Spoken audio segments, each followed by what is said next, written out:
कार्यक्रम आयोजित किया है, आप इसके महत्व को आज समझ सकते हैं कि ये कितना ज़्यादा ज़रूरी मुद्दा है, क्योंकि इस महामारी ने हमको पिछले 70 सालों की पूरी मेहनत को सामने रख कर दिखा दिया।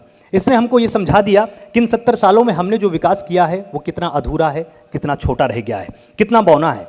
इन सभी के बाद जिस तरह से अवसंरचना पर हमको काम करना चाहिए था, उस रफ्तार से बहुत ज़्यादा बधाई की पात्र तमाम राज्य सरकारें हैं, वो किसी भी पार्टी की रही हों, लेकिन सभी ने बहुत ही त्वरित गति से अस्पतालों पर काम किया। बेड्स की जो संख्या थी उनको बढ़ाई गई, जो वहाँ पर सुविधाएं होनी चाहिए थी उन सुविधाओं को बढ़ाया गया, और सबसे ज़्यादा जो काम हुआ वो साफ सफाई पर हुआ। आप हैरान होंगे, जब आप सरकारी अस्पताल कभी जाते रहे होंगे तो निश्चित रूप से अगर आप मरीज से पूछते रहे होंगे साल 2020 के पहले, तो वो सरकारी अस्पताल में भर्ती नहीं होना चाहता था। वो जानता था कि इससे बेहतर तो मेरा घर का आंगन है, क्योंकि वो जानता था कि अगर वो यहाँ पर भर्ती हुआ तो शायद ही पूरी तरह से ठीक होकर कभी बाहर निकलेगा, और अगर घर जाएगा भी तो वो बीमारी लेकर जाएगा। इन तमाम चीज़ों पर अब हम यहाँ पर डिस्कशन करेंगे, हम तमाम चीज़ों पर यहाँ पर आज अपने मेहमानों से चर्चा करेंगे और समझने की हम कोशिश करेंगे कि ये कितना ज़रूरी था, और जो अवसंरचना है, जो संरचनाएं हैं, उन पर काम करने की कितनी ज़रूरत थी। तमाम मेहमान मेरे साथ होंगे। हमारे साथ अमित सिंह जी हैं, ग्रुप CEO हैं यथार्थ हॉस्पिटल की, आपका बहुत बहुत स्वागत है प्राइम न्यूज़ पर। साहिल खन्ना है हमारे साथ, आपका भी बहुत बहुत स्वागत है प्राइम न्यूज़ पर। डॉक्टर NN झा भी हमारे साथ होंगे। तो जो भी मेहमान मेरे साथ जुड़ चुके हैं, हम इस पैनल के अब यहाँ पर शुरुआत करेंगे और आपसे हम समझने की कोशिश करेंगे कि आखिर इस पूरे के पूरे विषय पर कितना काम होना चाहिए और किस तरह से इस पर काम किया जा सकता है। तो मैं तमाम मेहमानों के पास यहाँ पर आना चाहूँगा और ये समझने की हम कोशिश करेंगे कि आपके हिसाब से जिस तरह से इंफ्रास्ट्रक्चर पर काम होना चाहिए था, जिस तरह से अवसंरचनाओं पर काम होना चाहिए था, वो कितना ज़रूरी है। सबसे पहले अमित जी, मैं आपके पास आता हूँ। आपने जिस तरह से काम किया, आपका एक बहुत बड़ा ग्रुप है। अगर बेड्स की संख्या की बात की जाए तो मुझे जहाँ तक याद है, आपके अस्पताल के लिए कहा जाता है कि बेड्स की संख्या के मामले में बहुत बड़ा अस्पताल माना जाता है, सुविधाओं के मामले में भी बहुत आगे। 2020 के पहले और उसके बाद में आपने कितना परिवर्तन देखा? क्या आपको भी महसूस हुआ कि अवसंरचनाओं पर हमको काम करने की और ज़रूरत है? पर्याप्त बेड्स अगर होंगे तो मरीजों का ठीक से इलाज किया जा सकता है। अगर सुविधाएं, मशीनरी पूरी तरह से अस्पताल में होंगी तो उसमें ठीक से काम किया जा सकता है। इस पर कितनी इंप्रूवमेंट की ज़रूरत है और कितनी आपने की है? We as an Yatharth group of hospital, हम 1200 बेड है हमारे पास in NCR region. We are running 3 hospitals and I proudly say कि हमने प्रॉब्ली उत्तर प्रदेश या even if you can say the north India की मैं बात करूं तो I think the highest number of beds we had allocated as a private hospital for treating the covid patient जी। तो almost 300 plus beds, around 350 beds हमने allocate करे थे। And once upon a time, let me tell you, you guys would be and it's very important for you to know, एक time पे हमारे पास एक भी बेड अवेलेबल नहीं था। 350 से ऊपर, in fact couple of times we'll have to refuse that patient. वो जब पीक टाइम था, सितंबर, अक्टूबर, नवंबर वाला टाइम था। सो ऐसा नहीं कि हॉस्पिटल्स जो हैं, पर्टिकुलरली जो दिल्ली NCR या इवन मेट्रो सिटीज़ के हॉस्पिटल्स हैं, उनके पास इंफ्रास्ट्रक्चर्स है, they are capable of running this things. But yes, because of this pandemic you need to understand the disease pattern. इसका इशू था कि इसमें सिवियरिटी थोड़ी सी ज़्यादा थी। Elderly people were getting more affected, उनका लंग्स ज़्यादा इन्वॉल्व था, ऑक्सीजन की रिक्वायरमेंट थी, so they required a more ICU beds. However कोई भी इंफ्रास्ट्रक्चर हॉस्पिटल्स बनता है, so there is a very mathematically एक कैलकुलेशंस होती है हमारी कि भाई these are the beds, these many would be the critical beds, ये हमारे डे केयर बेड्स होंगे, इतने हमारे इमरजेंसी बेड्स होंगे। तो दीज आर ऑल कैलकुलेशंस और हॉस्पिटल उसी हिसाब से तैयार होता है। बट कोई भी हॉस्पिटल इस पेंडेमिक के हिसाब से अपने आप को प्रिपरेशंस नहीं करके रखता। बिल्कुल बिल्कुल। But yes, I tell you, we have I think the सारे हॉस्पिटल ने ये दिखाया करके कि भाई जब जरूरत पड़ती है, जब ऐसी महामारी, ऐसी पेंडेमिक आती है, so we are very much capable of doing. And believe me, couple of मेरे पूरे ग्रुप ने कुछ बेड्स और इस तरीके से ICU, मतलब कपल ऑफ इंफ्रास्ट्रक्चर को हमने ICU में जो कन्वर्ट किया, it we did a commendable jobs. चाहे मशीनरी प्रोवाइड करनी हो, चाहे बेड्स प्रोवाइड करनी हो, या the most important is the man power. And आप एक चीज चैलेंजेस समझे हॉस्पिटल्स के लिए पर्टिकुलरली, सी पेंडेमिक पेशेंट्स, हमारे लिए सबसे बड़ा चैलेंज था कि हमारे जो मैन पावर है, जो डॉक्टर्स हैं, जो नर्सिंग हैं, जो फ्रंट लाइन हैं, उनको हम कैसे कम से कम वो अफेक्टेड हों या इन्फेक्टेड हों इस चीज़ से। तो वो भी हमारे लिए बहुत बड़ा चैलेंज था, बिकॉज एक बार एक स्टाफ इन्फेक्ट हो गया, आप समझिए नर्सिंग इज अ बल्क, वो नंबर ज़्यादा, एक स्टाफ हुआ तो इससे चेन रिएक्शन ज़्यादा हो सकते हैं। अब उनको क्वारंटाइन करके I had to had a second line of staff, तो वो अरेंजमेंट करना हम आई एम श्योर जितने भी यहाँ पे हेल्थ केयर प्रोवाइडर्स होंगे, हॉस्पिटल वाले होंगे, ये सब जानते होंगे कि एक सबसे बड़ा चैलेंज था हमारे लिए। तो उस चीज़ को ध्यान में रखते हुए वो सारी प्रिकॉशनरी मेजर्स को सबको करते हुए कि कम से कम स्टाफ इन्फेक्टेड हो और उसके बाद जो ट्रीटमेंट हो पेशेंट्स को वो बेस्ट हो। And that's what we as an a group we provided the best doctors, pulmologist, senior internal medicine doctors जो थ्रू आउट लगे रहे हैं, इंटायर रेडियोलॉजी सर्विसेज, बिकॉज आपको सीटी और एक्सरे की जरूरत थी कुछ पेशेंट्स को, तो वो हमने करा। But yes, these are the probably scenario in a bigger places like a metros में है, but the moment you go to the probably 50-60 kilometers away from these metros, yes there is a infrastructure challenges है। लोग उतनी हिसाब से उस हिसाब से तैयारी नहीं कर पाते, उस हिसाब से अरेंज नहीं कर पाते चीज़ों को। You need to have a ventilator is not that easy thing, it's a very costly equipments हैं जो इतने बल्क में बहुत कम हॉस्पिटल हैं जो अफोर्ड कर सकते हैं। बिल्कुल। सो बट बहुत सारे फैसिलिटीज़ और सर्विसेज हमें गवर्नमेंट से भी मिले and we really worked government के साथ हाथों में हाथ मिला करके, कंधों से कंधे मिला करके हम लोगों ने काम किया दूर दराज तक के लोगों को। एंड आई प्राउडली से कि हमने मोर देन 5000 कोरोना केसेस हमने ट्रीट करे उस ड्यूरेशन में। और अभी भी I think the pandemic is probably in a peak now, again is going, probably next 10 days we would see a much number of cases गुणकम। सो उस हिसाब से बड़े हॉस्पिटल्स तैयारी कर सकते हैं, बट यस दोज हॉस्पिटल्स के नंबर्स हमारे पास कम हैं। If you talk about the mid segment hospital जो कि प्रॉब्ली 50-60% हॉस्पिटल्स हैं, उनके पास yes there are just big challenges. इतने इंफ्रास्ट्रक्चर मैनेज करना और इतने ह्यूमन रिसोर्स को इंगेज करना, it was a big challenge. And motivating those people to you know the work and serve in a covid. आप किसी को फोर्स नहीं कर सकते, मैं किसी भी एम्प्लॉय को अपना फोर्स नहीं कर सकता था कि आपको कोविड में ड्यूटी करनी ही करनी है। But I tell you the way the team were involve throughout, हम सब हमारे चेयरमैन से लेकर everybody we were so much involve in this treating. So staff भी देखता कैसे सब लोग इन्वॉल्व है, ऐसा नहीं कि अच्छा तुम चले जाओ हम अपने ऑफिस में बैठे हुए हैं, you know this thing. We were there in a same hospital, we had one area we cordon off as a non COVID and सारी की सारी सीसीटीवी अरेंज से हम देखते रहते थे। As a management staff front पे था, वो काम करते थे, उनकी पूरी फैमिली का केयर भी we had given that assurance. Plus I tell you one more thing which आप सभी लोगों को जानना चाहिए जो हेल्थ केयर है, आई एम श्योर जो हॉस्पिटल चला रहे हैं सब लोग एग्री होंगे कि हम लोगों ने जो स्टाफ की सैलरी वगैरह भी थी was not, we had increase their salary because some kind of incentive they need to have this thing. So we made such kind of provision, उनको मोटिवेशंस करी, उनके फैमिली का टेक केयर किया। हमने सारे स्टाफ के फैमिलीज का insurance करवाया because there was a certain of questions they raise to us कि सर हमारा हो गया, we are only earner to the family, हमारी फैमिली का क्या होगा। So we made all those arrangements, we motivated and keep on doing this thing. So इस वजह से हमने इस लेवल के सर्विसेज दे पाए। पहले साहिल, मैं आपके पास आना चाहूँगा कि जिस तरह से आज यहाँ पर अवसंरचना की बात हो रही है, उस संरचना की बात हो रही है जो कि शहर और गांव के हिसाब से अगर हम समझे तो ज़्यादा आसानी होगी। शहर में कई बार क्या होता है कि अगर सरकारी अस्पताल में अच्छी सुविधाएं नहीं है तो आपके पास एक प्राइवेट का ऑप्शन है। तमाम ऐसी कंपनियां हैं जिनके अच्छे अस्पताल हैं, महंगे हैं, लेकिन उनमें इतनी अच्छी सुविधाएं हैं जिसमें आप क्वेश्चन मार्क शायद ही खड़ा कर सकते हैं। लेकिन जब गाँव की बात होती है, गाँव की जैसे जैसे दूरी सरकार के साथ है वैसी वैसी दूरी विकास के साथ भी है कि ऐसे अस्पताल हैं कि वहाँ पर डॉक्टर किस तरह से बैठते हैं, डॉक्टर किन हालातों में बैठते हैं, किन परिस्थितियों में मरीजों का इलाज करते हैं, ये आपने भी देखा है, हमने भी देखा है।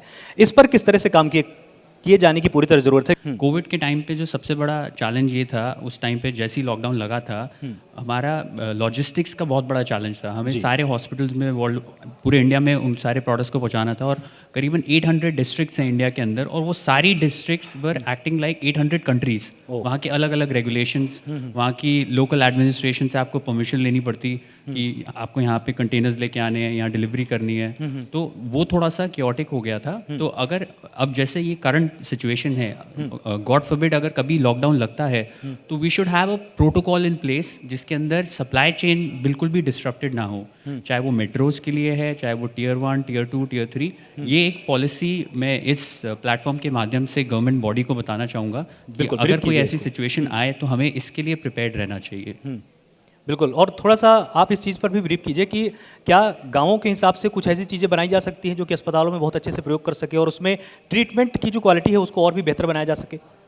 तो हमारे जो प्रोडक्ट्स हैं वो चाहे वो कहीं पे भी यूज़ हो, हम एक्सपोर्ट भी करते हैं अराउंड 80 कंट्रीज कहने का मतलब ये है क्योंकि गांव में देखिए जो कर्मचारी भी हैं अस्पताल के वो इतने शिक्षित नहीं कि वो टेक्निकल इतने अवेयर नहीं होते हैं। कई सारी इक्विपमेंट्स ऐसे मैंने मेडिकल में देखी कि बहुत सारी बटनें हैं उसमें, उसका डिस्प्ले बहुत ही टफ है, उसको समझना, उसकी जो लॉग बुक है उसका पासवर्ड है वो समझना उनके लिए आसान है। क्या इस तरह की मशीनें बनाई जा सकती हैं जो कि ग्रामीण क्षेत्रों में आसानी से इस्तेमाल हो सके? बिल्कुल बिल्कुल बनाई जा सकती है, और हमारी कोशिश यही रहती है कि हम इस टाइप के प्रोडक्ट्स बनाएं जो कि ईजी टू यूज़ हो, सेफ हो और हाइजीनिक हो। पास आते हैं डॉक्टर ब्रिजेश, जिस तरह से डॉक्टर्स का बहुत अहम रोल रहा है, हालांकि अवसंरचना में डॉक्टर उतनी अहम भूमिका नहीं निभा सकते हैं, लेकिन जो सबसे बड़ी खूबी डॉक्टर की होती है कि उस छोटे से केबिन में बैठ के वो हजारों को ट्रीटमेंट देते हैं।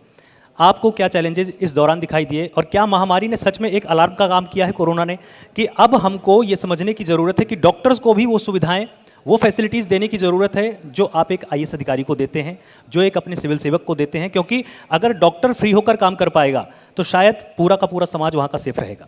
मेरे काफ़ी सारे फ्रेंड्स हैं और जो रूरल एरिया में पोस्टेड हैं, चाहे वो पीएससी पे हो चाहे सीएससी पे हो, उन लोगों के लिए बहुत बड़ा ये चैलेंज रहा है। उनके चैलेंज का सबसे बड़ा इशूज़ रहा, उनके पास इनिशियली डेट्स में पीपीई किट तक अवेलेबल नहीं थी, और जो गांव के पेशेंट्स हैं उनको थोड़ा सा समझाना डिफ़िकल्ट होता है कि कैसे ये कोरोना फैल रहा है या क्या कर रहा है, तो वो भी कम्युनिकेशन जो है वो भी बहुत डिले हुआ है। तो इस चक्कर में बहुत सारे जो डॉक्टर्स हैं वो भी कोविड पॉजिटिव हुए जस्ट बिकॉज के वो प्रॉपरली उन चीज़ों को हैंडल नहीं कर पाए। दे डोंट हैव सैनिटाइजर्स नहीं है उनके पास, मास्क नहीं पहुंच पाए थे, N95 मास्क अवेलेबल नहीं थी, पीपी किट नहीं थी। लेकिन एज सुन एज गवर्नमेंट जैसे जैसे प्रोग्रेस किया गया और वो सारे के सारे चीज़ें उनको अवेलेबल कराई गई, तो बहुत ज़्यादा गांव में ये नहीं फैला। दूसरा ये भी था कि जो छोटे विलेजेस थे वहाँ पे एक्सपोजर कम था, जो वहाँ के लोग थे वो ज़्यादा बाहर नहीं जा रहे थे। जैसे सपोज़ करिए कि कोई गांव है दिल्ली से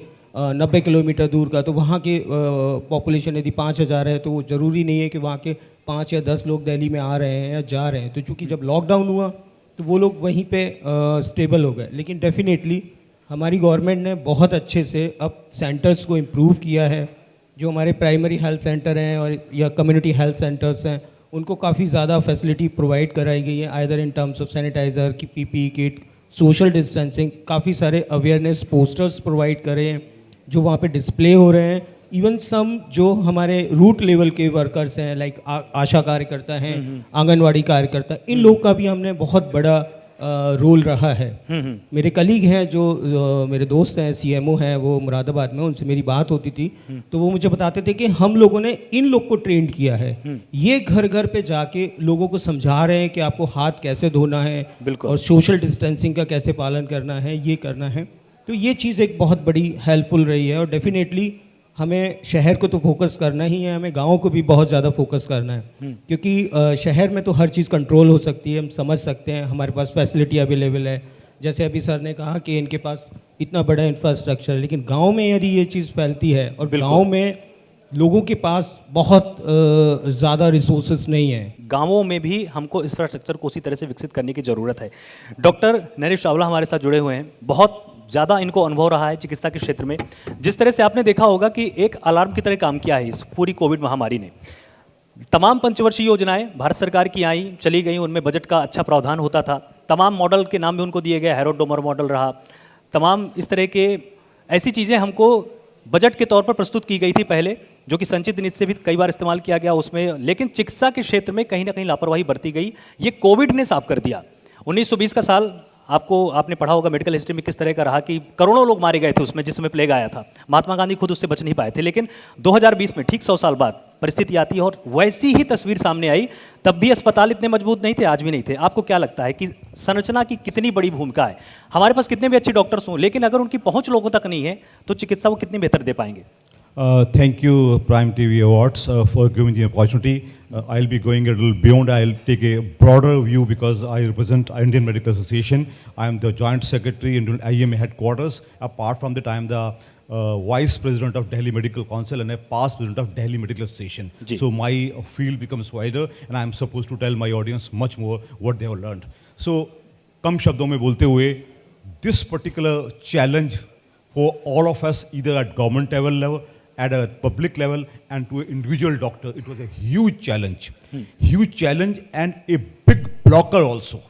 I remember the first day of when it was on 19th March last year, when I think it was the first day of I think some Bandh type kind of thing, all India Bandh, and then on 24th of March, all at once we never heard कि lockdown चीज़ क्या होती है. We used to hear कि lockdown भी कोई चीज़ होती है. We used to hear it used to happen in China alone, and it happened now in India. It was a huge disaster.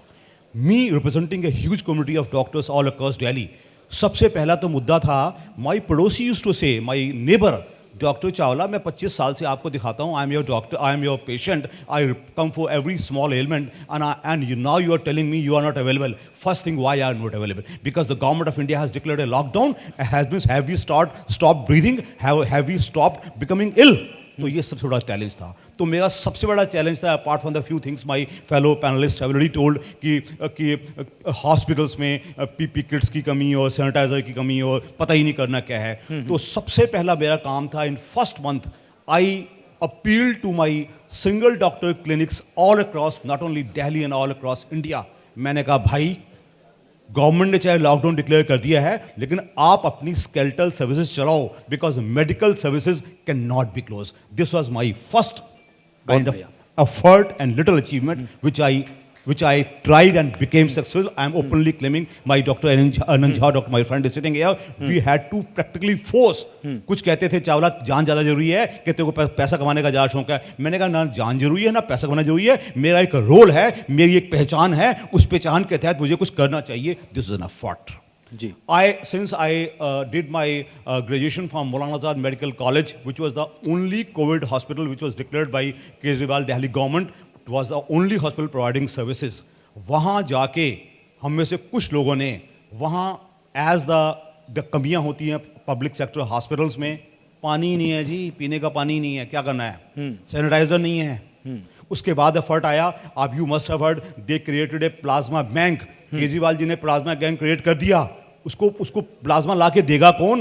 We use to counsel our post COVID patients. Sir आप ठीक हो गए हैं, अगर आप चाहते हैं आपके छोटे से एफर्ट से किसी और की जान बच जाए तो अपना प्लाज्मा दे दीजिएगा. I appeared on quite a few television shows also for this.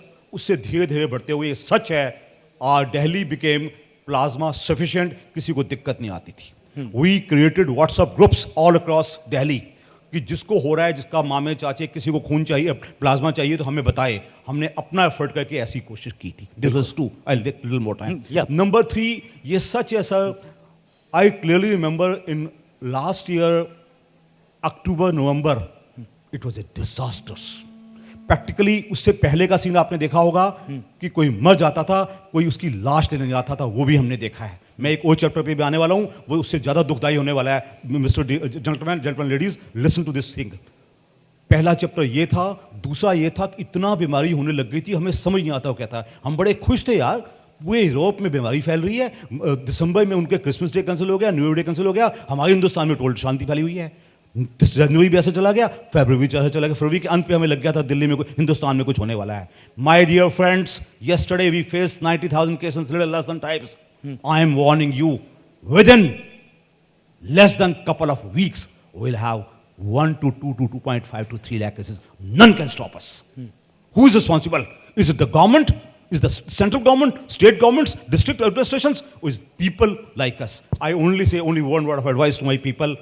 Sir, vaccine lagao, and the corona appropriate behavior which we are not following, start following. We see the political gatherings in various parts of India, not tenable. We have to do something, otherwise we are looking at a huge bomb disaster to happen. I think we have to stop it. You as the media persons, we as medical people, and the government, all are equally responsible. Thank you very much.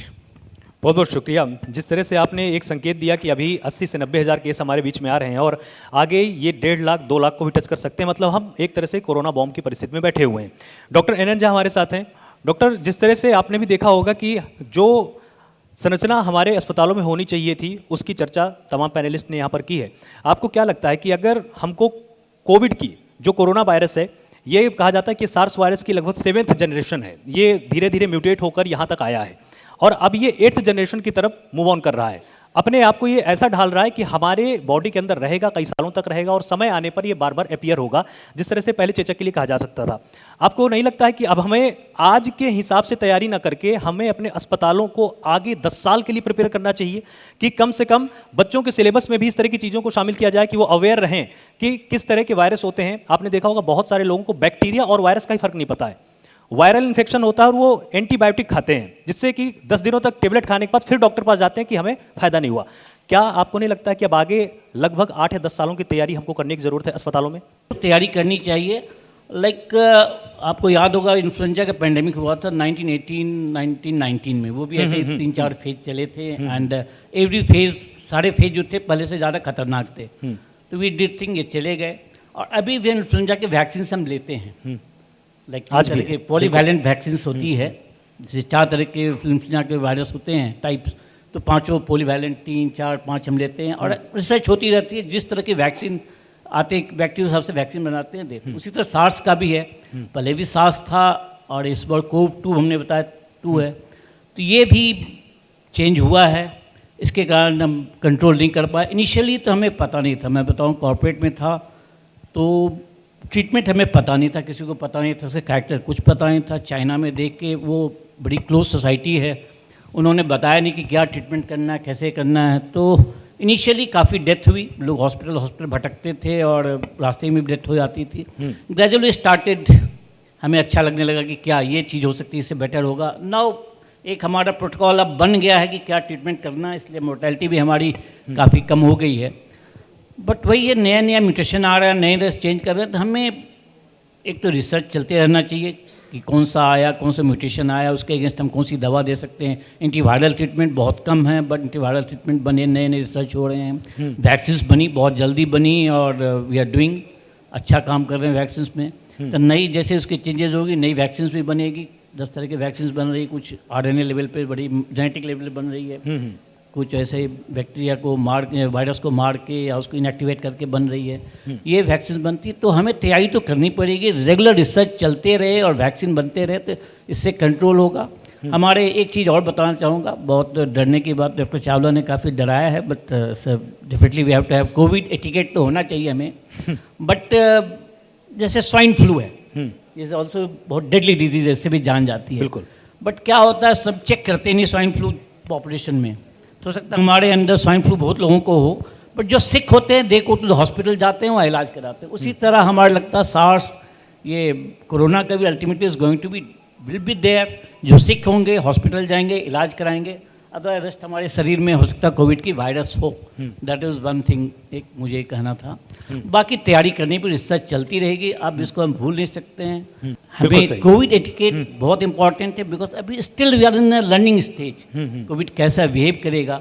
इसलिए जो Covid etiquettes है, वो mask लगाना, sanitiser and distance maintain करना, ये बहुत बहुत ज़रूरी है टिल द टाइम इसके ऊपर हम जीत ना हासिल कर लें। बिल्कुल। Thank you. साहिल, आपसे हम एक चीज़ ज़रूर यहाँ पर समझना चाहेंगे, क्योंकि सभी पैनलिस्ट की बातों को सुनकर एक सवाल मेरे मन में ये आया कि लॉजिस्टिक की अगर हम बात करें तो जैसे मास्क पहले बहुत कम मिलते थे लोगों को, सैनिटाइज़र जिस रेट में मिलना चाहिए, जो आज रेट में मिल रहा है, उसकी क्वालिटी में, क्वांटिटी में और रेट में ज़मीन आसमान का अंतर आ चुका है। आपको नहीं लगता कि इस चीज़ पर भी रिसर्च करने की ज़रूरत है? उन चीज़ों को जितना सेफ बनाया जा सकता है, कहीं ऐसा ना हो कि कोरोना तो उसको हुआ नहीं, उसको स्किन कैंसर ही हो गया। इन चीज़ों पर भी हमको तैयारी करने की ज़रूरत है कि जो बेस्ट क्वालिटी है वही पब्लिक के बीच में जाने पाए। हमारी रेगुलेटरी बॉडी है इंडस्ट्री की, जो मैन्युफैक्चरर्स को जाके ऑडिट करती है, उनकी फैसिलिटीज़ देखती है, वो किस टाइप के रॉ मटेरियल्स अपने प्रोडक्ट के अंदर डालते हैं, उसको वैलिडेट करती है, तब जाके उन्हें अप्रूवल मिलता है ये करने का। तो ये हमारी government body is doing a good job with this to ensure कि कोई भी सब स्टैंडर्ड प्रोडक्ट जिससे लोगों को कोई हानिकारक नहीं हो, दे इंश्योर दैट। जी डॉक्टर अमित, हम आपसे ये भी यहाँ पर समझना चाहेंगे कि जिस तरह से आपने एक बड़ा इंफ्रास्ट्रक्चर खड़ा किया अस्पतालों का, आपका पूरा ग्रुप है, आपको नहीं लगता है कि गाँव में भी अब आपको पहल करने की ज़रूरत है? क्योंकि गाँवों से दूरी अगर बनी रहेगी इस तरह से, तो बहुत बड़ी आबादी, हमारी पूरी भारतीय अर्थव्यवस्था को हम मिश्रित अर्थव्यवस्था कहते हैं कि ये मिक्स है, इसमें शहर गाँव और इसमें पूंजीवादी अर्थव्यवस्था और साथ ही जो कृषि आधारित अर्थव्यवस्था, इन दोनों को हम इकोनॉमिक्स में हम अक्सर पढ़ते आए हैं। आपको नहीं लगता है कि इस हिसाब से भी अब हमको अपनी संरचना को विकसित करने की जरूरत है कि अस्पतालों को हम, शहर में तो तमाम प्राइवेट कंपनियां इन्वेस्ट करने के लिए तैयार हैं, गांवों की तरफ भी जाने की जरूरत है आप जैसे तमाम ग्रुप्स को? जी बिल्कुल सही कहा आपने। एक चीज़ देखिए, 70-75% 60-70% आबादी हमारी अभी भी गांव और उस थोड़ी सी डेवलप्ड एरिया में रह रही है। एक चीज़ जानिए कि इंडिया में चूंकि आबादी इतनी ज़्यादा है, पर पॉपुलेशंस के हिसाब से हमारे इंफ्रास्ट्रक्चर्स, ह्यूमन रिसोर्सेज, मैं मेडिकल की बात कर रहा हूँ, हम बहुत पीछे हैं, बहुत पीछे हैं। वर्ल्ड की एवरेज भी लूँ उससे भी हम बिलो है। सो बड़ा इम्पॉर्टेंट है। सो जैसे प्राइवेट इंस्टीट्यूशंस लाइक अस या जितने भी इंस्टीट्यूशंस हैं, यदि अनलेस द गवर्नमेंट के साथ में मिलकर, अभी क्या होता है कि आप देखेंगे और एक जरा ध्यान से इसको समझेंगे, अभी क्या होता है, हमारी गवर्नमेंट भी एक हेल्थ केयर प्रोवाइडर है। तो जैसे government runs their own hospitals, right? Yes. वो भी हेल्थ केयर प्रोवाइडर्स हैं, प्राइवेट हॉस्पिटल्स भी हेल्थ केयर प्रोवाइडर्स हैं। 60-70% पॉपुलेशन है जो आउट ऑफ पॉकेट स्पेंड करती है हमारे इसमें, बिकॉज इंश्योरेंस का स्कीम नहीं है हमारे पास। Only 15-20% population has got some kind of insurance. Yes. अब आप ये देखेंगे कि गवर्नमेंट ने एक इनिशिएटिव ली और प्राइवेट हॉस्पिटल्स ने भी, there is a body, they are working on this thing. So एक बड़ा इंपॉर्टेंट है कि गवर्नमेंट और प्राइवेट दोनों मिल करके हाथ में हाथ मिला करके जब तक हम काम नहीं करेंगे, सो गांव तक वो इंफ्रास्ट्रक्चर, वो सर्विसेज, वो मेडिकल सर्विसेज, टेक्नोलॉजी हम प्रोवाइड नहीं कर सकते। So that's a model call public private partnership, PPP model एक है। बट उसमें भी बहुत काम करने की जरूरत है। There is a trust deficit from both the side. Government also has to decide कि वो कौन सा रोल प्ले करना चाहती है। ये मेरा पर्सनल ओपिनियन हो सकता है, बट यदि गवर्नमेंट ये डिसाइड करे कि ठीक है, they can work as an a financial kind of role provide करे, एंड द प्राइवेट सेक्टर्स जो हैं वो सर्विस प्रोवाइडर का रोल प्ले करे, तो आई बिलीव ये चीज़ें हम बहुत काफ़ी हद तक जल्दी से जल्दी गाँवों तक ले जा सकते हैं। यदि हम पब्लिक और प्राइवेट दोनों मिल जाएं तो बिलीव मी वो जो सपना है, आई थिंक हम अचीव कर सकते हैं। However it's a long way to go. And one more thing, last thing I would like to say, जो प्रॉब्ली इंडिया में हेल्थ केयर को शायद उतनी तवज्जो जो देनी चाहिए वो नहीं दी जाती, because we have other priorities. तो अवेयरनेस बढ़ी है। So long way to go, but yes it has to have a very structured approach from the governments and private sector, both the sides, तब जा करके हम इस चीज़ को अचीव कर सकते हैं सर। बिल्कुल। आप सभी मेहमानों का बहुत बहुत शुक्रिया इस पूरे के पूरे डिस्कशन का हिस्सा बनने के लिए। एक चीज़ तो बिल्कुल साफ हो गई कि सिर्फ सरकार के कदम उठाने से बात नहीं बनेगी जब तक निजी सेक्टर सामने नहीं आएगा, और सिर्फ निजी सेक्टर के आगे बढ़ने से कुछ नहीं होगा जब तक सरकार ज़मीन जैसे मुद्दों पर निजी सेक्टर के साथ सहयोग नहीं करती है। यहाँ पर इस पूरे के पूरे मुद्दे को डिस्कस करने की ज़रूरत इसलिए थी क्योंकि वैक्सीन की बात सबसे ज़्यादा आगे आई है। आपको ध्यान रखना है कि जब तक 90% आबादी वैक्सीनेट नहीं हो जाती है तब तक हर्ड इम्यूनिटी डेवलप नहीं होगी। इसका सीधा सा मतलब है आपको लगभग 200 करोड़ डोज चाहिए होगी। पूरन डाबर जी को मैं बुलाना चाहूँगी, एफमेक के फाउंडर और चेयरमैन हैं। तालियों से इनका स्वागत कीजिए। विपिन कुमार हैं एंटरप्रेनर, प्लीज सभी स्टेज पर आएं। डॉक्टर मोहम्मद असद अंसारी, साथ ही डॉक्टर रोहित कुमार, सभी का स्वागत तालियों के साथ करें। श्रीमती सुमन सुराना है, समाज सेवी हैं, इनका भी स्वागत। साथ ही साथ मोतीलाल सेठी हैं, president Indian leather garment association. आप सभी का बहुत बहुत स्वागत है। तो आज हम बहुत ही महत्वपूर्ण मुद्दे पर बात करने जा रहे हैं, जिस पर बात करना बहुत ही ज़्यादा ज़रूरी इसीलिए है क्योंकि कोरोना जैसी महामारी से जिस तरीके से पूरा विश्व जूझ रहा है और भारत भी इससे अछूता नहीं रहा, इसीलिए इससे लड़ने के लिए जो तमाम महत्वपूर्ण सेक्टर्स हैं, उन सेक्टर्स से जुड़े लोगों से हम बातचीत कर रहे हैं, चाहे वो पॉलिटिशियंस हो या फिर उद्योगपति हो या फिर डॉक्टर्स हो, तमाम लोगों से हम बातचीत कर रहे हैं और जान रहे हैं कि इस चुनौतीपूर्ण माहौल से, इस दौर से कैसे वो जूझ रहे हैं और कितना महत्वपूर्ण है उन सभी का योगदान। तो चर्चा की हम शुरुआत करने जा रहे हैं और टॉपिक है coordination with government policies and guidelines.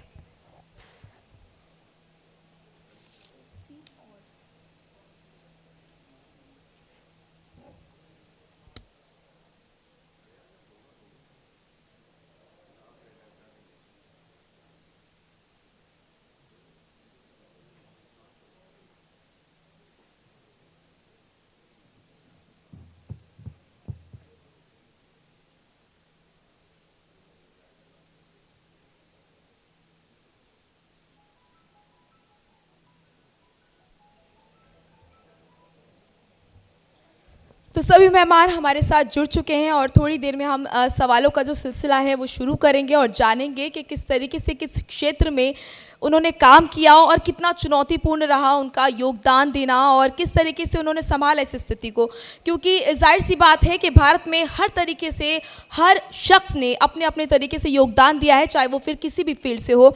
और ख़ासकर मैंने देखा कि इस दौर में जो डॉक्टर्स हैं उन्होंने सबसे ज़्यादा वो जूझे हैं परेशानियों से, समस्याओं का उन्होंने सामना किया। कई समय तक वो अपने घर वालों से, अपने बच्चों से वो दूर रहे, उन्हें गले लगाने के लिए तरसते रहे ताकि वो बीमार लोगों का इलाज कर सकें। और मुझे उम्मीद है कि जो जज्बा लगातार जो कोरोना वॉरियर्स दिखा रहे हैं, उस जज्बे के साथ ही हम जल्द ही इस महामारी से जीतेंगे और एक दिन भारत ज़रूर जीतेगा और ये जो महामारी है ये हारेगी। तो थोड़ी देर में हम शुरुआत करेंगे सेशन की और सवालों का सिलसिला जो है वो शुरू करेंगे। इस चर्चा को शुरू करते हैं और सबसे पहले मैं पूरन डावर जी आपसे मैं शुरुआत करना चाहूँगी, क्योंकि एफमेक के आप फाउंडर और चेयरमैन हैं। तो मैं जानना चाहूँगी कि coordination with government policies and guidelines, ये टॉपिक है हमारा। किस तरीके से जो गवर्नमेंट पॉलिसीज़ रही, जो गाइडलाइंस रही, उसके साथ काम करना कितना ज़्यादा चैलेंजिंग रहा, क्योंकि जाहिर सी बात है कि कई तरह की रोक टोक थी, कई तरह की गाइडलाइंस थी, उसके साथ आगे बढ़ना, संभल के और लोगों को साथ में लेके चलना ताकि लोगों को भी दिक्कत ना हो और गवर्नमेंट की तरफ से जो पॉलिसीज और गाइडलाइंस जो जारी की गई हैं उनका भी उल्लंघन ना हो। तो कितना चुनौतीपूर्ण रहा? देखिए, निश्चित रूप से कोई भी समस्या हो, ये समस्या नहीं थी, पेंडेमिक था, महामारी थी जी। उससे निपटने के लिए सबसे ज्यादा जरूरी चीज है एक हमारी एक नीति निर्धारण और सरकार से नेतृत्व कैसे मिलता है और उसकी नीतियां कैसे बनती हैं और उसका नीतियों का कार्यान्वयन किस तरह से होता है, एक बहुत ही महत्वपूर्ण था उसके निपटने के लिए। निश्चित रूप से देश, अगर भारत बाकी देशों में एक अग्रणी रहा है इस समस्या को सुलझाने में या उस पेंडेमिक में अपनी जो ह्यूमन लॉस है उसको कम करने में, तो कहीं ना कहीं पॉलिसी सरकार की बहुत अच्छी रही है और नेतृत्व खास तौर से प्रधानमंत्री का नेतृत्व हो, जिस तरह से उस नेतृत्व ने लोगों को प्रभावित किया है, एक अद्भुत क्षमता है लोगों को जागृत करने की, लोगों में एक विश्वास पैदा करने की। भारत जैसे देश में जहां लॉकडाउन को कभी सोचा भी नहीं जा सकता था कि 130 करोड़ में हम लॉकडाउन कर सकते हैं, और उसको किया और सफलतापूर्वक किया और हर रोज एक मेडिकल बुलेटिन निकाला गया।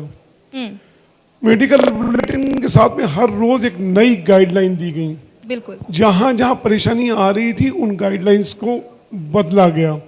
समय समय पर नई गाइडलाइंस रोज आती रही और उसके अनुसार ये कार्य चला। इसीलिए आज हम पूरे विश्व में काफी बेहतर स्थिति में क्या आसान था इन गाइडलाइंस के साथ, इन पॉलिसीज के साथ चलना, इन नियमों का पालन करना? देखिए, मुश्किल भी थी उन पॉलिसीज के साथ चलना, गाइडलाइंस के साथ चलना, लेकिन मजबूरी भी थी, क्योंकि एक इस तरह का पेंडेमिक था जो पहले कभी न तो कभी सरकार ने महसूस किया था न कभी जनता ने महसूस किया था। निश्चित रूप से मुश्किल आना बहुत जरूरी थी। अब ये स्वाभाविक था ये कठिनाई आना।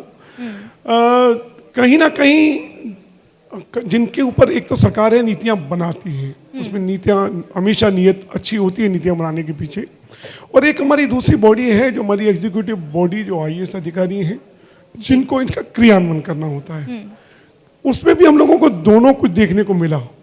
एक तरफ पुलिस की भूमिका देखी, जिस पर अब तक हम सोचते थे कि सिर्फ डंडा चलाने का कार्य करती है, उसकी भूमिका बिल्कुल अलग, हर थाने से हर गरीब के घर तक खाना पहुंचाना, बिल्कुल कलेक्ट करना, पहुंचाना, एक ऐसी संवेदनशीलता भी दिखाई दी।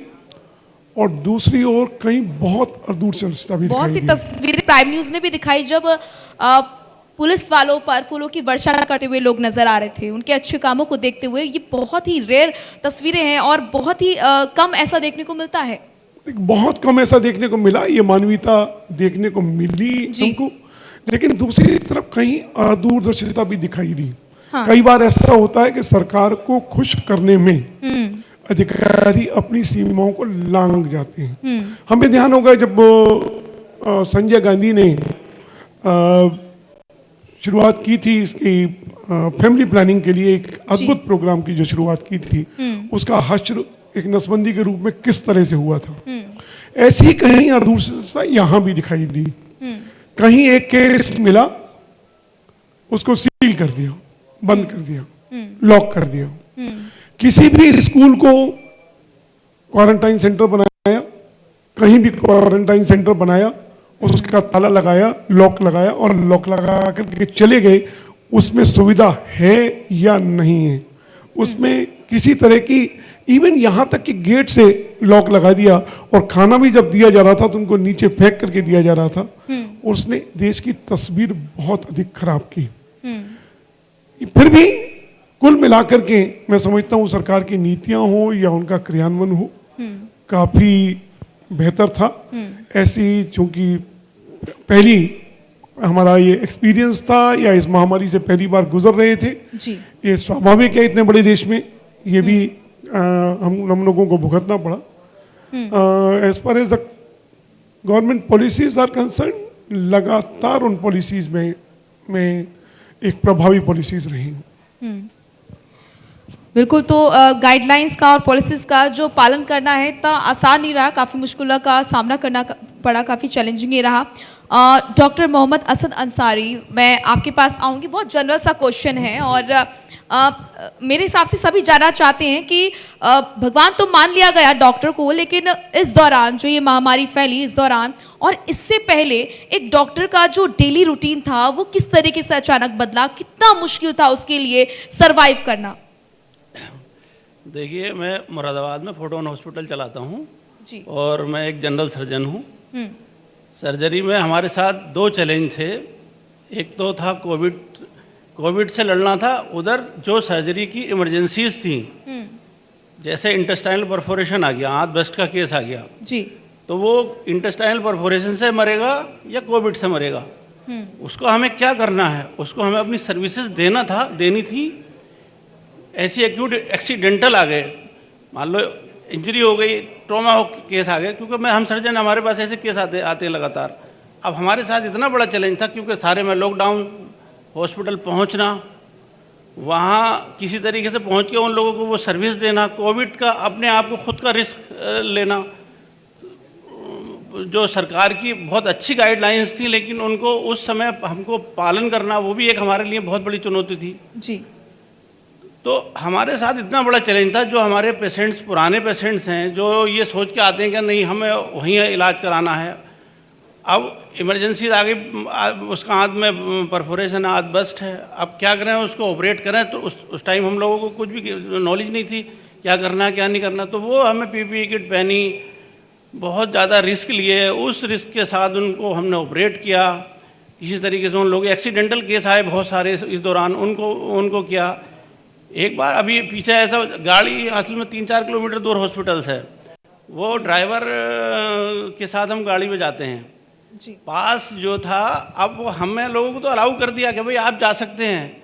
अब ड्राइवर अपने घर से हमारे हॉस्पिटल, हमें रेजिडेंस तक आता लेने के लिए, तो ड्राइवर को आने लॉकडाउन में प्रॉब्लम हो गई, खुद गाड़ी चला के खुद ड्राइव करके जाना पेशेंट्स के साथ में। तो इन गाइडलाइंस के साथ में बहुत बड़ा हम जैसे सर्जन लोगों को ये चैलेंज रहा कि हम अपनी सर्विसेज भी प्रोवाइड करें टाइमली। पेशेंट्स की जो लाइफ है, हमें लगता है कि अभी अगर हम इसको ऑपरेट नहीं करेंगे सडन, तो पेशेंट चला जाएगा, ये ख़त्म हो जाएगा। तो जो इसमें हॉस्पिटल लोग बंद करने वाली ये बात आई कि साहब अभी आप काम बंद कर दो, अभी काम मत चलाओ, तो वो मेरे समझ से मेरे बाहर था, क्योंकि उसमें जो पब्लिक का बहुत बड़ा लॉस, बहुत बड़ा नुकसान, उल्टे सीधे इलाज, क्योंकि वो अच्छी जगह नहीं जा सकते थे उस दौरान। तो हम लोगों ने वो सारे रिस्क लिए, उन रिस्क को लेते हुए पेशेंट्स को अपने को प्रोटेक्ट करते हुए उनको ऑपरेट किया। रिपोर्ट्स भी RT-PCR की 3 दिन में आती है, हमें तो सडन ऑपरेट करना पड़ता है पेशेंट को, ऐसी कंडीशन आती है। तो ये सारी जो गाइडलाइंस आती रही, लगातार रोज़ गाइडलाइंस आई, उनको फॉलो किया, उनको समझा। लेकिन हमें जो है सबसे बड़ा चैलेंज ये था कि हम अपनी जो सर्जरी की सर्विसेज है वो कैसे डिलीवर करें पेशेंट के साथ में, और वो बहुत मैंडेटरी होती हैं, बहुत ज़रूरी अर्जेंट होती हैं।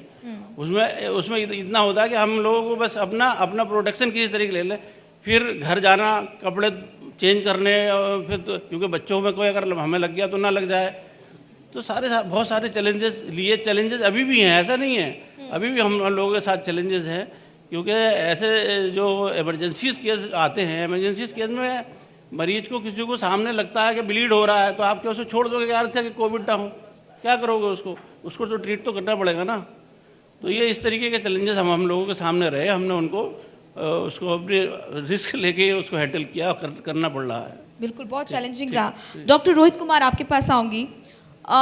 जैसे कि हमने देखा, पूरे देश ने देखा, कई ऐसे डॉक्टर्स थे जो लोगों का इलाज करते करते शहीद हो गए, और कोरोना के इस दौर में ही उन्होंने अपनी जान गंवाई।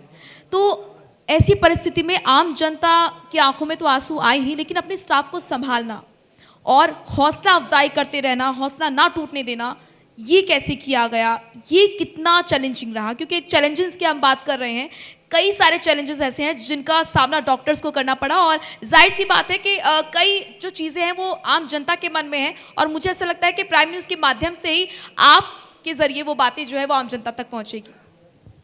Thank you. जैसा कि डॉक्टर साहब ने बताया कि डॉक्टर साहब जनरल सर्जन है, मैं एक ऑर्थोपेडिक सर्जन हूँ। मेरे सामने भी ऐसे बहुत से केस आते हैं जिससे कि मुझे भी उन्हें तुरंत सडनली ट्रीट करना पड़ता है जी। जैसे कोई सा भी केस हो, हमारे सामने कोई सा भी एक्सीडेंटल केस आता है, लेकिन इस लॉकडाउन में बहुत रेयरली केस आए हैं, लेकिन जो भी आया वो मेजर ही केस आया है, उसे हमें सडनली ट्रीट करना होता था। सडनली ट्रीट करने के लिए हमें उसे सरकार की गाइडलाइंस के थ्रू चलना होता है जी। और वो प्रॉपर तरीके से कब नहीं हो पाती हैं जी।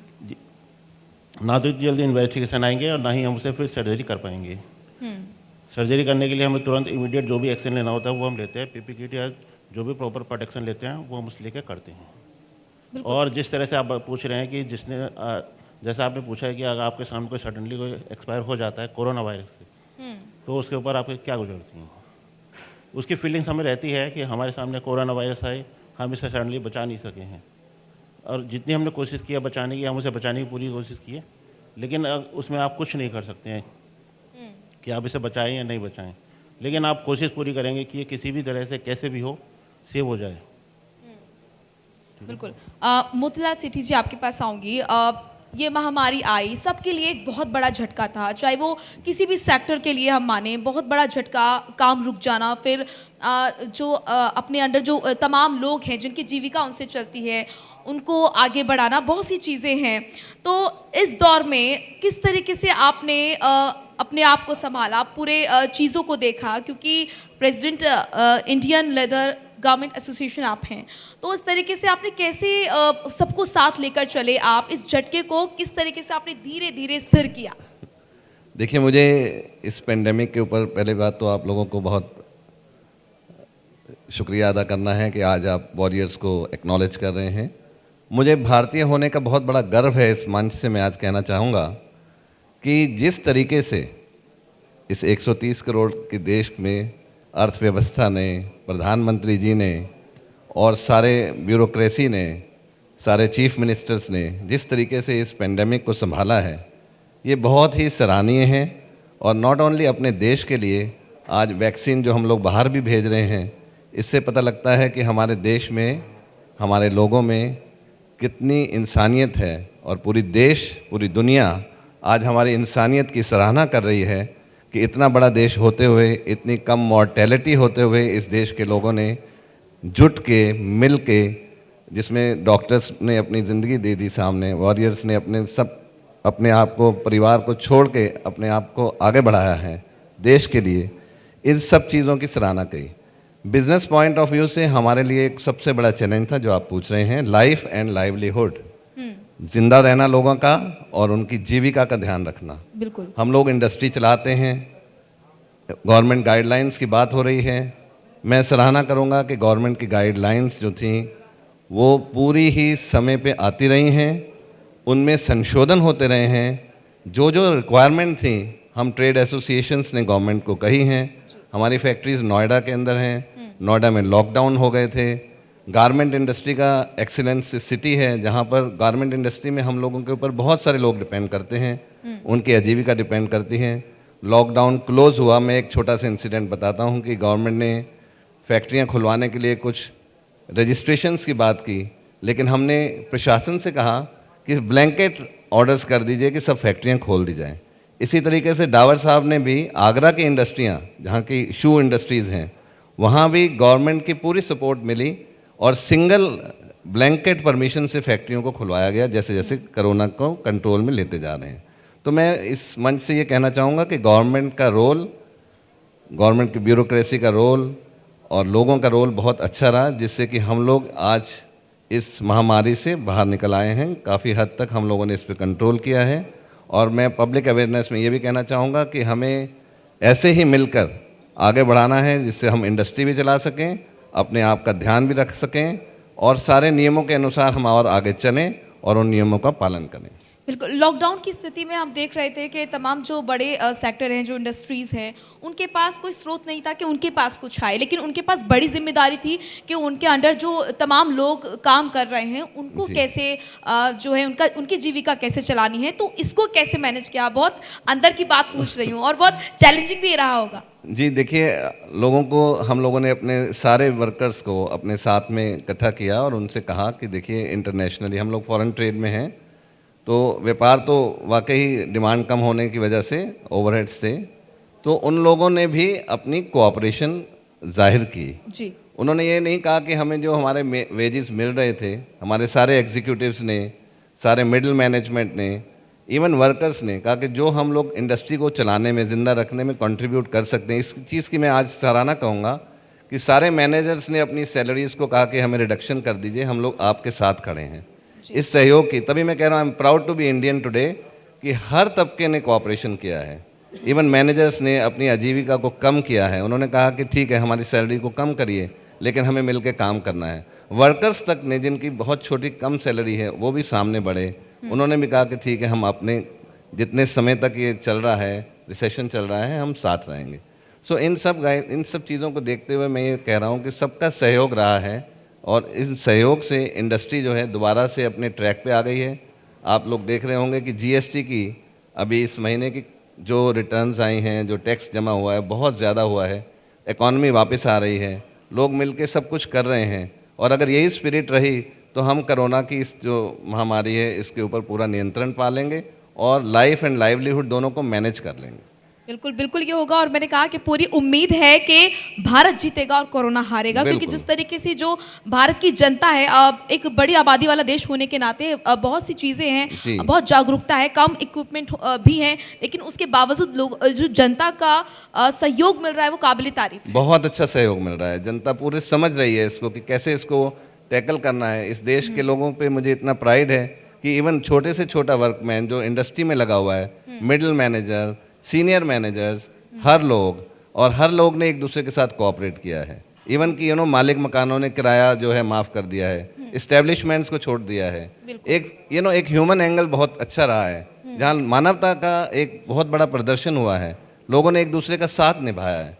इससे बड़ी इस देश की ताकत, इससे ज़्यादा और क्या हो सकती है कि हम लोग आज कोरोना को भी निपटाया है और हम दूसरे देशों के लिए वैक्सीन बनाकर भेज रहे हैं। हमने क्लोरोक्विन्स भेजी हैं बड़े बड़े देशों के लिए। बिल्कुल, और अंतर्राष्ट्रीय मंच पर हमारी तारीफ भी हो रही है। बहुत ये बहुत गर्व की बात है। That's right. बिल्कुल। विपिन कुमार जी, मैं आपको देख रही थी जब मोतीलाल सेठी जी बात कर रहे थे तो आप भी सर हिला रहे थे, साथ साथ लगता है कि आपको भी उन चैलेंजेस का सामना करना पड़ा, क्योंकि जाहिर सी बात है कि जैसे कि मैंने कहा कि लॉकडाउन की स्थिति में आपके पास कुछ नहीं आ रहा था, लेकिन आपके सामने एक बहुत बड़ा चैलेंज था कि आपके जरिए जिन लोगों की जीविका चलती है उनको कैसे स्थिर रखना है और उनको कैसे मैनेज करना है।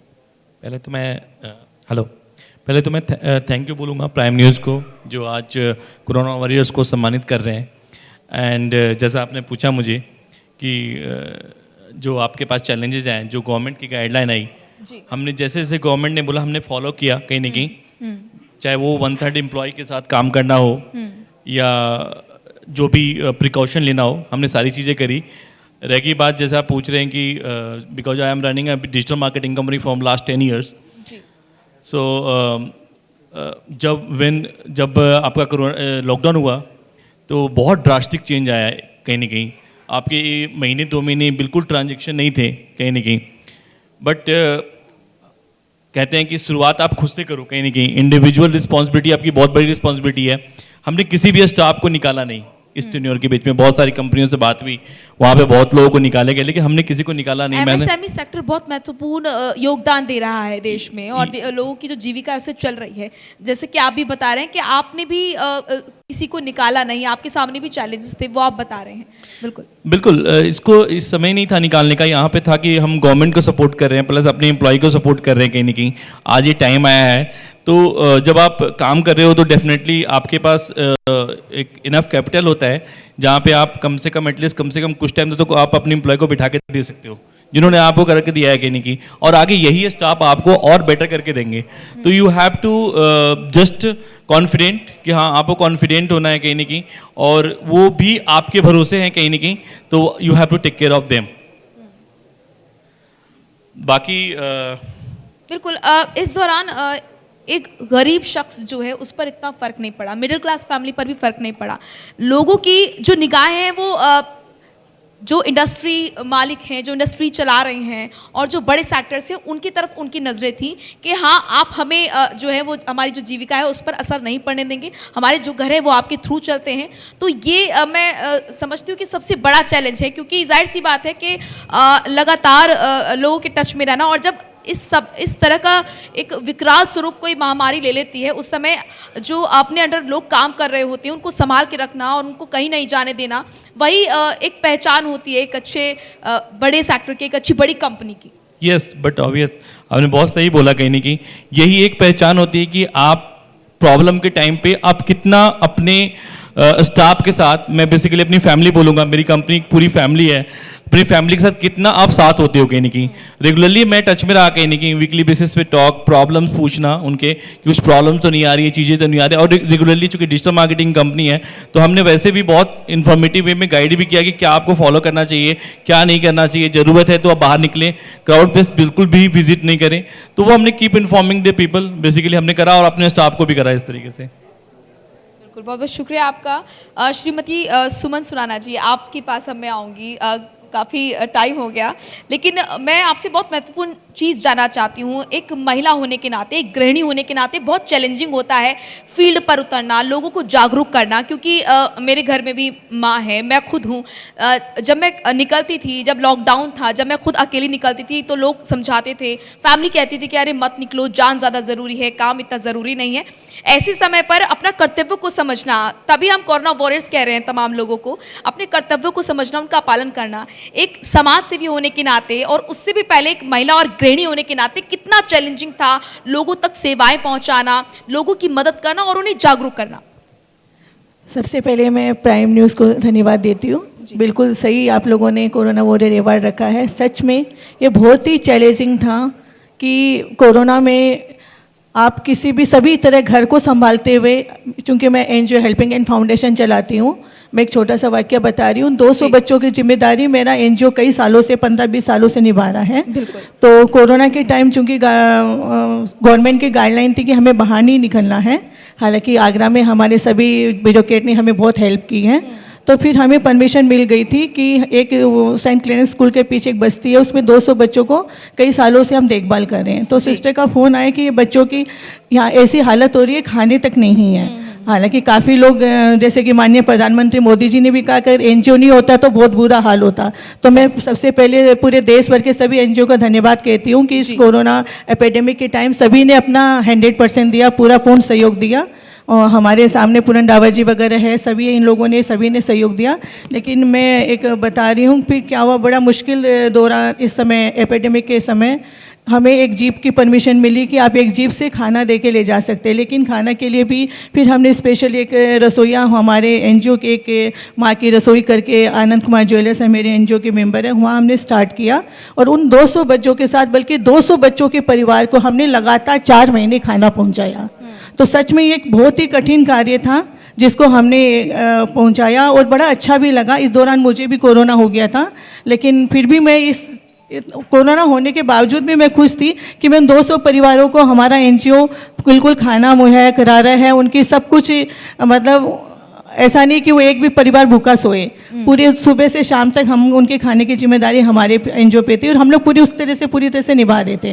तो सच में एक मुश्किल दौर तो था सभी के लिए इस एपिडेमिक में, पर मेरे परिवार ने और पूरे देश की सरकार ने और ब्यूरोक्रेट ने सभी ने सहयोग दिया। तो मुझे लगता है अगर मन में हौसला हो और अंतिम पंक्ति में बैठे व्यक्ति को मदद पहुंचाने की इच्छा हो तो सब कुछ संभव है। बिल्कुल, बहुत चैलेंजिंग रहा और इसीलिए हम कह रहे हैं कि कोरोना वॉरियर्स जो हैं उनको सम्मानित करना बहुत ज़रूरी है, उनका हौसला बढ़ाना बहुत ज़्यादा ज़रूरी है।